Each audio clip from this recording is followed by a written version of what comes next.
چین کے شہر چھونگ چھنگ میں 2025 یانگسی دریائی تہذیب فورم کا انعقاد ہوا ہے۔ اس فورم کا موضوع تھا دریاؤں اور سمندروں کو جوڑنا، تہذیبوں کی دانشمندی کا تبادلہ۔ چین، برطانیہ، برازیل، مصر اور پاکستان سمیت کئی ممالک کے ماہرین اور اسکالرز نے اس فورم میں شرکت کی ہے۔ انہوں نے یانگسی دریائی تہذیب کے تحفظ اور وراثت، یانگسی اکنامک بیلٹ کی معیاری ترقی اور دنیا کی مختلف دریائی تہذیبوں کے درمیان تبادلے اور باہمی سیکھنے جیسے موضوعات پر تبادلہ خیال کیا ہے۔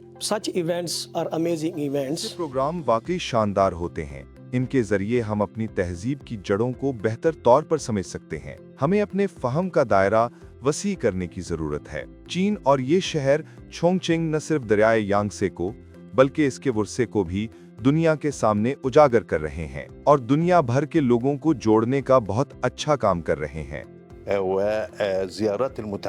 جب میں نے یانگسی دریا کے کنارے مختلف صوبوں اور شہروں کا آغاز میں دورہ کیا تو وہاں بہت سی مشترکہ خصوصیات دیکھیں۔ یہ تبادلے اور باہمی ملاقاتیں دونوں قوموں کو ایک دوسرے کو سمجھنے میں مدد دیتی ہیں۔ اب ہمیں سیاحت اور ثقافت کے ذریعے ان روابط کو مزید فروغ دینا چاہیے۔ It's a very rich opportunity for all of us یہ to ہم learn. سب کے لیے ایک قیمتی موقع ہے کہ ہم ایک دوسرے سے سیکھیں۔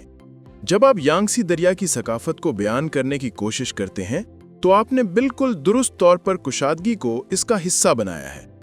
ہمیں لوگوں کے درمیان براہ راست رابطے بڑھانے کے طریقے تلاش کرنے چاہیے، جس میں طلباء کے تبادلے، ثقافتی سرگرمیاں اور فنون کی نمائشیں شامل ہیں۔